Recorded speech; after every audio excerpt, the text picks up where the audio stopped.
Hey guys, Ryan Homick here. We're going to talk today about breakfast and kind of how to get your day started.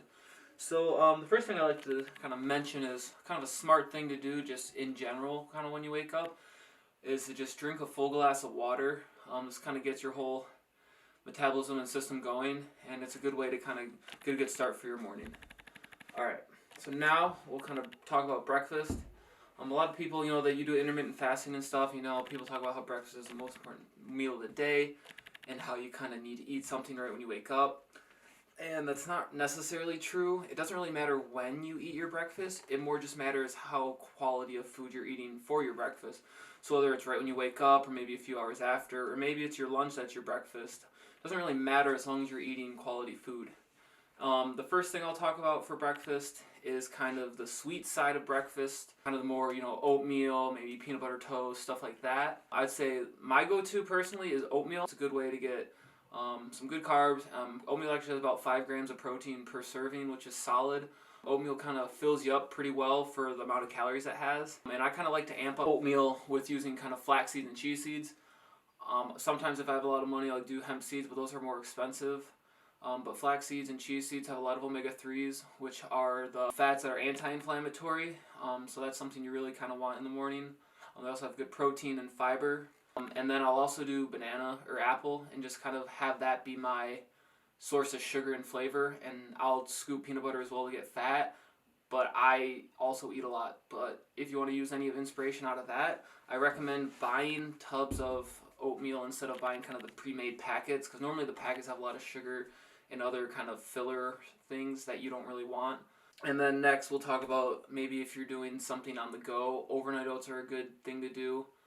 You just pretty much put all your oatmeal in a jar or a cup or something, and then you just fill it up with milk the night before and you put it in the fridge, and then when you're in the morning, you just grab it and go and it's all ready and soft for you. So kind of the main idea when you're trying to go kind of more the savory or sweet side of breakfast is to make sure A, you're not getting too much sugar, and B, you're still getting a good amount of protein and fat.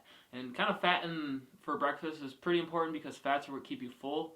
So if you're trying to kind of stay full and not have to take a snack, and you're not really trying to gain a lot of calories in between by just getting hungry all the time, fat will be your friend because it will keep you full, and that'll kind of allow you to be sustained all the way till lunch, so you don't need a snack in between. Now we'll talk about kind of the more savory side of breakfast, whether you're doing eggs, sausage, anything kind of in that realm. The next thing I'll talk about is eggs. Eggs are really cheap, good protein, good fats, low carb. I mean, it's something that it's a good breakfast to have.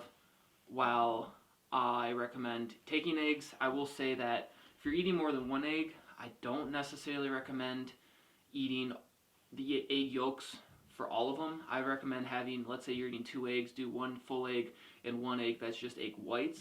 While there's good ingredients in the egg yolk, it's good fats, good vitamins, minerals, you don't need that much. It's better to kind of get the lean protein out of it and just get the fats you need than just kind of bulking up on all the calories. Now that's different than if you're just trying to gain weight, which, go for the egg yolks, but I definitely would say that if you are eating more than 1 egg, you don't need an egg yolk for every one. And that's a good way to kind of cut down and get a little more lean. Now, another thing, kind of when you're cooking things, the type of oil you use is actually very important.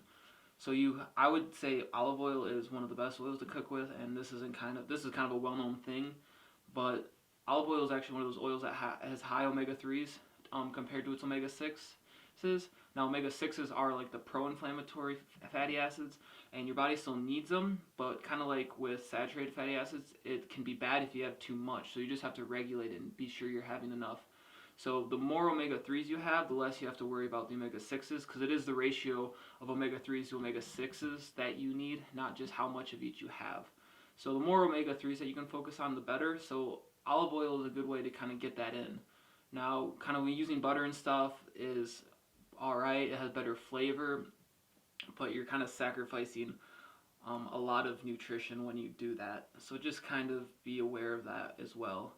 And also, since you're cooking, the amount of salt you use, try to be aware of that. If you're used to using a lot of salt, it might taste fine to you, but kind of try to use less and less. Your taste buds will kind of become accustomed to the amount of flavor you're using and adding. Let's say you just eat a bunch of sugar all the time, and something that might be sweet to other people won't be sweet to you because your taste buds have kind of been conditioned to that sweetness. So just try to keep that in mind. When you're buying kind of sausages and bacon, where it's not bad, it's a good way to get kind of some lean protein and minerals. I would recommend just be aware that it's a good thing people put preservatives in. So even with your bacon and stuff, just kind of read the label, make sure they're not adding more than just maybe bacon, the meat itself, some salt, pepper, maybe some seasoning, but not actual preservatives in the salt form. That'll be the most common. The last thing I'll talk about is kind of drinking juice in the morning.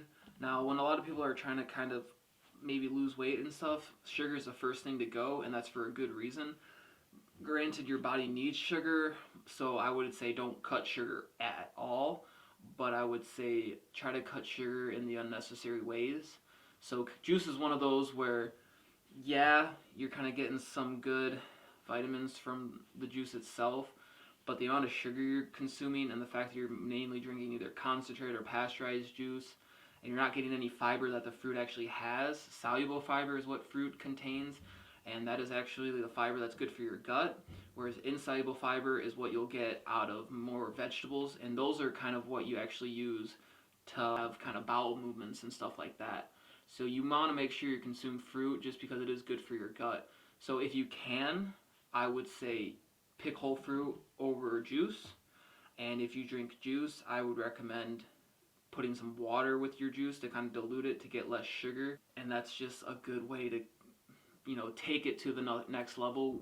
Kind of, we all need places to improve, so that's a good way to improve on that. One thing I forgot to mention was just kind of cereal.